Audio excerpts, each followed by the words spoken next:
Hi, this is Samir. This is Bomani. We're doing our Sprint 1 video for the ASR SIG. Sweet. So the first thing we did this sprint was scrape tasks from the previous quarter's sprint logs and essentially just store those into a MongoDB database. As you can see here, some of the fields we stored were the status, they get marked as done or not, the assignee, points, hours, the story that it was in, and also the specific text from the task. And so we've also implemented a really basic search at this point using MongoDB. And essentially this search just kind of matches on text. So here, as you can see, we're doing a search for the word need finding. And these are some of the results that we get in the background. Yeah, so just basic search from MongoDB using an index that is shared between the story field and the task field. Okay, so another thing we did this sprint is user testing. So we did Wizard of Oz user testing. So we wanted to see, like, if we put resources in the helpful links or in the chat, how would people react and like things like that. So we actually made this kind of private account where I chat as DTR bot. So hello, and then it comes up in the sprint log as DTR bot. It's pretty interesting. So we interviewed one user. So she said that. The helpful links was really helpful in this section as well as the chat box. She thought that it would be really useful for tech type of things, so you could break down every step, and you could also suggest. She wanted to suggest tasks with timings.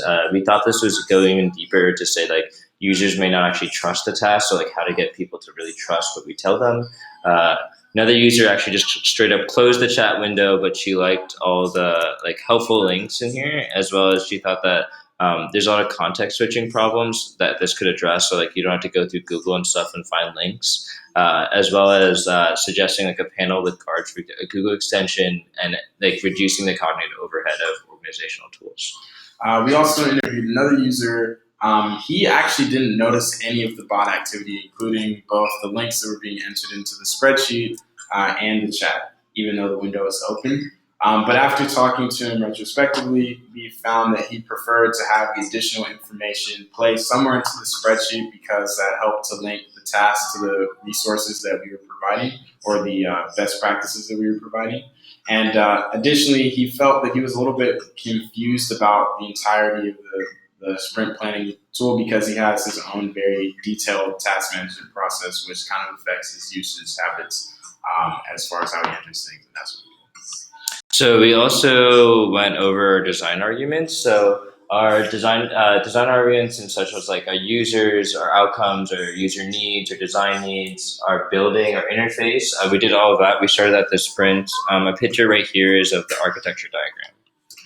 And so for the architecture diagram, we essentially take in the story and tasks as inputs, and we send that over to the server. So a few things happen on the server. So the first thing that we would be doing offline prior to having a search is scraping all the sprints, doing an offline task where we disambiguate the data from the sprints and then store the sprints along with their senses into the database.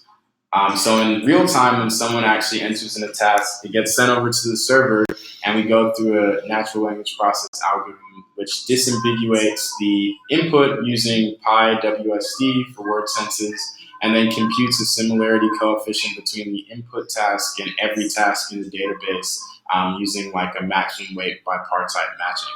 And once it finds a good match or the best match, it just returns that back to the user, and that match comes with the resources, including people's guides and additional information associated with each task or story. So.